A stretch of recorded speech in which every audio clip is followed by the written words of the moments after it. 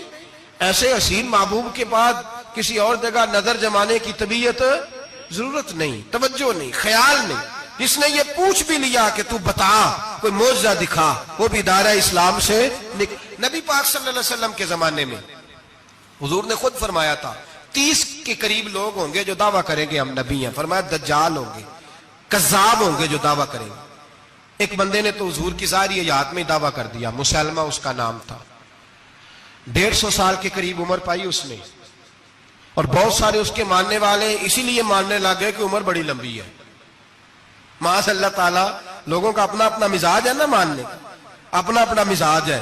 ایک اس سے کانا آدمی دعا کرانے آیا، ایک آنکھ سے کانا تھا، اس نے دعا کرائی تو دونوں آنکھوں سے اندھا ہو گیا، دونوں آنکھوں سے۔ اللہ نے اسے سزا دی تو ایک ماننے والا کہنے لگا فٹافٹ مان جاؤ، ورنہ جو اس کی نہ مانے پورا اندھا ہو جاتا ہے۔ ماننے والوں کا اپنا انداز ہے نا۔ ایک لنگڑا آیا، ایک ٹانگ سے لنگڑا کے چلتا تھا، مسلمہ سے دعا کرانے آیا تو دوسری بھی ضائع ہو گئی، یہ اس کا حال تھا۔ پر ماننے والوں کا کیا کیا جائے؟ ماننے والے جس کو مرضی ماننے لگتے ہیں، نفسیاتی طور پر لوگ کمزور ہو جاتے ہیں۔ مسلمہ نے نبی پاک صلی اللہ علیہ وسلم کو خط لکھا، کہنے لگا حضور کے زمانہ مبارکہ میں، اور کچھ حدیثیں ایسی بھی ملتی ہیں جس سے یہ ثابت ہوتا ہے کہ اس کی حضور سے ملاقات بھی ہوئی، سامنے کچھ بول نہ سکا، جا کے خط لکھا، کہنے لگا کہ آپ میرے ساتھ معاہدہ کر لیں، جب تک آپ حیات ظاہری میں آپ نبی، اور جب آپ کا وصال ہو جائے تو میں نبی، یا یہ معاہدہ کر لیں کہ آدھے عرب کے آپ نبی اور آدھے کا میں نبی۔ معاذ اللہ، اس نے یہ خط لکھا۔ نبی پاک نے جواب لکھا، فرمایا میں تو اللہ کا رسول ہوں، تو کذاب ہے، تو کذاب ہے، جھوٹا ہے۔ لوگ ایک اور بھی، میں ایک دن آرٹیکل پڑھ رہا تھا، کہنے لگے جی مرزے کے اب بڑے ماننے والے ہیں، اس کو کذاب نہیں کہنا چاہیے، ان کو دکھ ہوتا ہے، جو جھوٹ بولے اسے جھوٹا نہیں کہنا چاہیے۔ تسی بول دے کیوں نہیں؟ توڑا کی پروگرام ہے، کہنا چاہیے کہ نہیں کہنا چاہیے؟ یہ ثواب ہوگا، اس لیے کہ جو نبوت کا دوچا دعویٰ کرے اس کو نبی پاک نے جھوٹا کہا ہے۔ حضور نے فرمایا تو کذاب ہے، کیا کہا ہے؟ تو انہیں ثواب ہوئے گا، آنکھوں گے تھے، کیا کہا ہے؟ کذاب۔ تو اس کو کذاب کہنا نبی پاک کی کیا کی ہے نا، پھر جی وہ منن والے تکلیف ہوندی تو میں کہا پئی ہوئے، وہ کذاب ہے، لہذا ہمیشہ کذاب ہی رہے گا۔ جب حضور نے کہا ہے جو دعویٰ کرے نبوت کا وہ کیا ہے، تو لہذا کذاب ہی رہے گا۔ حضور نے لکھا کذاب. جب نبی پاک نے کذاب لکھا نا خط میں، کون لے کے جائے گا؟ اب اس کے دربار میں جانا ہے، حالات بڑے خطرناک ہیں، اس کے گرد بندے بھی ہیں، اور اس کے گھر جانا ہے، مشکل مرحلہ ہے. ایک صحابی تھے چھابڑی فروش، سر کے اوپر رکھ کے نا ٹوکرا، تو مدینے کی گلیوں میں کھجوریں بیچتے، 11-12 بچوں کے باپ تھے. کون جائے گا؟ اور جسمانی طور پہ بھی کمزور تھے. فٹافٹ اٹھے، کھجور کھا رہے تھے، ہاتھ کھڑا کر کے کہا حضور کسی اور کی ڈیوٹی نہ لگانا، میں جاؤں گا. جب یہ لفظ کہے تو ان کے منہ سے کھجور کے ٹکڑے گرے صحابہ کے چہروں پر. ایک صحابی کہنے لگے پہلے کھجور تو کھا لے، بڑی تجھے جلدی ہے بولنے کی، کھا تو لے. کہنے لگے اگر میرے کھاتے کھاتے ڈیوٹی کسی اور کی لگ گئی تو، کسی اور کی لگ گئی تو کیا کروں گا، جلدی ہے مجھے. حضور سید عالم صلی اللہ علیہ وسلم نے نا اپنا نیزہ دیا، گھوڑا دیا، فرمایا ذرا ڈٹ کے جانا، اس کے گھر جانا ہے. کہا محبوبہ فکر ہی نہ کرے، فکر نہ کرے. صحابہ کہتے ہیں اس طرح وہ نکلا جیسے کوئی جرنیل نکلتا ہے. اس کا انداز ہی بدل گیا، اس کے طور طریقے ہی بدل گئے. وہ یوں نکلے جیسے کوئی بڑا دلیر آدمی جا.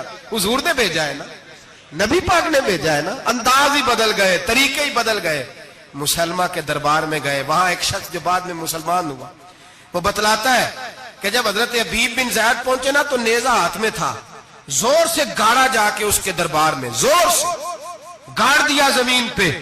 مسلمان نظر، کون ہو؟ آپ فرمانے لگے تجھے چہرہ دیکھ کے نہیں پتا چلا میں رسول اللہ کا نوکر ہوں؟ ہمارے تو چہرے بتاتے ہیں ہم رسول والے ہیں، ہمارے تو چہرے بتاتے ہیں نبی پاک والے. تجھے پتا نہیں چلا کون ہوں؟ کیسے آئے ہو؟ فرمایا یہ تیرے خط کا جواب لایا ہوں.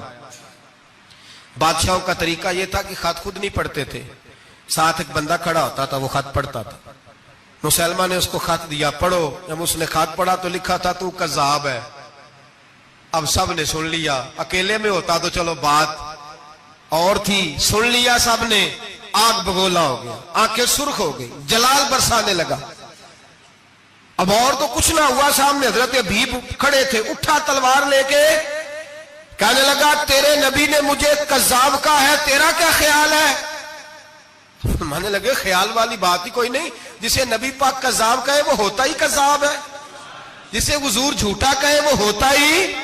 فرمایا تو 7 سمندروں کا پانی بھی بہا دے تو تیرا جھوٹ دھل سکتا، تو ہے ہی جھوٹا. جسے حضور نے جھوٹا کہہ دیا وہ جھوٹا ہے، جھوٹا ہے. کہنے لگا پیچھے پلٹ کے دیکھ، سارے میرے پہرے دار ہیں، میرے سپاہی ہیں، تلواریں، نیزے، خنجر، تیر، سارے میرے ماننے والے. کیا لفظ ہے، کیا حسن ہے، کیا توانائی ہے. حضرت حبیب بن زید فرمانے لگے میرے 12 بچے ہیں، ان میں سے کچھ ایسے ہیں جو دودھ پیتے ہیں، کچھ ایسے ہیں جو ابھی چل نہیں پائے. میں جب رسول اللہ کا پیغام لے کے نکلا تھا تو میں نے پلٹ کے بچے نہیں دیکھے تو تیرے پہرے دار کیسے دیکھ لوں؟ جو چیز مجبور کرتی ہے، باندھ لیتی ہے، وہ نہیں جب میں نے دیکھی تو میں تیرے پہرے دار دیکھوں؟ جو جی میں آتا ہے کر. غلامان محمد جان دینے سے نہیں ڈرتے، یہ سر کٹ جائے یا رہ جائے کچھ پرواہ نہیں کرتے. فرمایا ان کو نہیں دیکھا جن کو دیکھنا چاہیے تھا، تجھے دیکھوں. میں اکثر کہتا ہوں کٹ لگ جائے نا ہاتھ پہ تو نمازیں رہ جاتی ہیں، جماعتیں چھوٹ جاتی ہیں، طبیعتیں بگڑ جاتی ہیں، مشکل ہوتا ہے، تکلیف آئے تو سنبھلنا.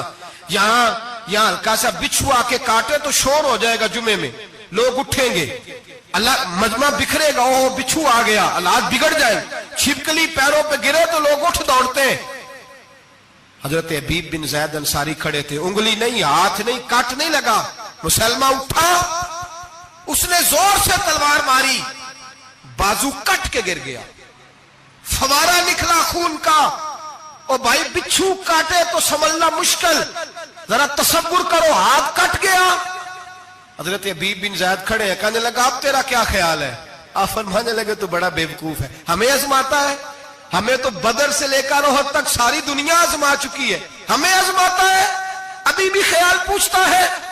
فرمایا میرا خیال وہی ہے جو میرے رسول نے فرما دیا ہے، خیال وہی ہے جو نبی پاک نے کہہ دیا ہے. پھر تلوار ماری، دوسرا ہاتھ کٹ گیا. ذرا سوچنا، غور کرنا، ٹانگ ٹوٹی نہیں، ہڈی نہیں ٹوٹی، ماس نہیں اکھڑا، ہاتھ کٹ کے گرا، 2 ہاتھ گر گئے، زمین پہ گرے. حضرت حبیب کہنے لگا میں تجھے قتل کر دوں گا، باز آ جا. آپ فرمانے لگے تو بڑا نادان ہے، ان لوگوں کو ڈراتا ہے جو سویرے فجر کی نماز پڑھ کے پہلی دعا ہی شہادت کی مانگتے ہیں.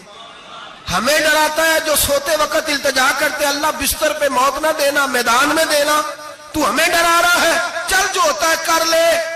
اس نے خنجر رکھا، تلوار رکھی گردن پہ، فرمایا میں کاٹ دوں گا. فرمایا کاٹتا کیوں نہیں، کاٹتا کیوں نہیں؟ اور وہ روایت کرنے والے کہتے ہیں مسلمہ کے ہاتھ کامتے تھے ختم نبوت کے تحفظ کے لیے. جب نبی پاک کے غلام نکلے تو جھوٹا دعوے کرنے والے کانپ اٹھے، کانپ کھڑے ہوئے. کہتے ہیں اس کے ہاتھ کانپتے تھے. حضرت عبید بن زید کٹے ہوئے بازوؤں کے ساتھ بھی توانا تھے.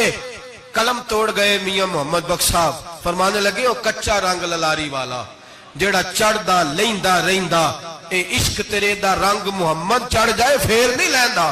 جب تلوار چلی، گردن کٹی، تو رسول اللہ کی ختم نبوت پر پہرا دینے والوں کا اجر میرے رسول نے بیان فرمایا. میرے نبی نے اجر بیان کیا، ڈگری جاری فرمائی، سند دی حضور نے. وہاں گردن کٹی اور جہاں مدینے میں حضور کی آنکھوں میں آنسو آئے. یا رسول اللہ کیا ہوا؟ فرمایا میرا حبیب شہید ہو گیا ہے اور رب کریم نے اس کے لیے جنت کے سارے دروازے کھول دیے. سارے دروازے اللہ نے کھول. یہ سند جاری کی نبی پاک. ختم نبوت مسلمان کا عقیدہ.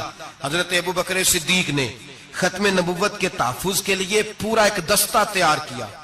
ابو جال کے بیٹے جناب سیدنا اکرمہ رضی اللہ تعالیٰ عنہ، ان کی سربراہی میں جناب سیدنا ابو بکر صدیق رضی اللہ تعالیٰ عنہ نے لشکر تیار کیا. وہ لشکر گیا، اس لشکر میں حضرت وحشی بھی تھے جنہوں نے حضرت امیر حمزہ کو میدان احد میں شہید کیا تھا. فرماتے ہیں میں دعا کرتا تھا اے اللہ بہترین مسلمان میرے ہاتھوں شہید ہوا ہے، اب میرے ہاتھوں کوئی بدترین کافر قتل کرا تاکہ میرا کفارہ ہو جائے. فرماتے جب میں گیا، جب میں نکلا میدان میں پہنچا تو مسلمہ میرے سامنے آ گیا، جھوٹی نبوت کا دعویٰ کرنے والا. کہتے ہیں جب سامنے آیا تو میں نے اس کو مارا، تیر وہ گرا، اور جب گرا تو میں نے رکھا پھر اس کی گردن پہ پیر. میں نے کہا میرے رسول تو میدان بدر میں دعا کریں تو 5000 فرشتے آتے ہیں، تو ذرا پلٹ کے دیکھ بے ایمان تیرا حال کیا ہے. فرماتے ہیں میرے قدموں کے نیچے. میں نے کہا تو میرے نبی سے مقابلہ کرنے چلا تھا؟ میں رسول اللہ کا ادنا غلام ہوں، نہ بدری ہوں، نہ اشرا مبشرہ میں سے ہوں، نہ میں خلفائے راشدین میں سے ہوں، پر ہوں رسول کا غلام، الصحابی کالنجوم میں شامل ہوں. فرماتے میں نے گردن کاٹی اور اللہ نے مجھے موقع دیا. حضرت امیر حمزہ اگر میرے ہاتھوں شہید ہوئے تھے تو نبی پاک کا بدترین دشمن بھی میرے ہاتھوں قتل ہوا. ختم نبوت کا تحفظ ہر دور میں ہر جگہ صحابہ کرتے رہے. ہم بچوں کو کچھ نہیں سکھا پا رہے، ہمارے بچے لا بلد ہیں دینی تعلیمات سے. ہم یہ شعور دے کے بھیجتے ہی نہیں کہ بیٹا جو اس طرح کی ذرا بھی بات کرے اس کا ذکر کرنا بتانا. قادیانی، مرزائی، کسی جگہ یہ اپنے آپ کو احمدی کہتے ہیں، کسی جگہ کوئی اور روپ دھارتے ہیں. ایک ان کا گروپ اب لاہوری کہلاتا ہے، وہ کہتا ہے جی ہم اسے سارا کچھ مانتے ہیں پر نبی نہیں مانتے.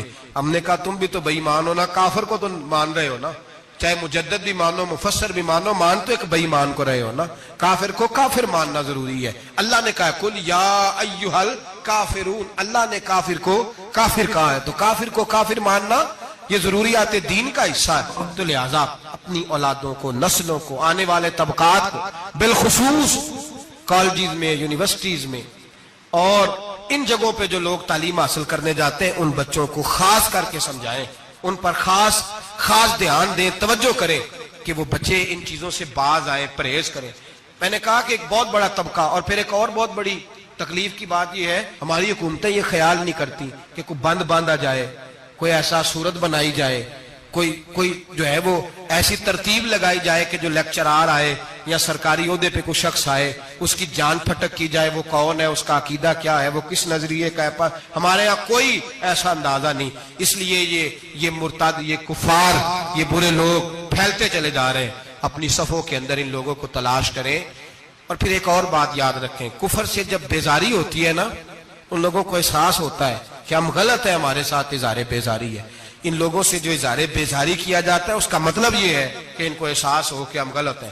اور بہت سارے لوگ بس ایسے ہی ان کے پیچھے لگ گئے بلا وجہ، دیکھا دیکھی، دوستوں کی وجہ سے.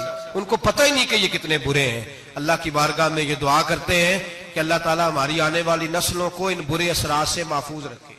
اور اللہ تبارک و تعالی ہمیں حضور کے ختم نبوت کے عقیدے پر پختگی عطا فرمائے. ہمیشہ مدحت خیر الانام.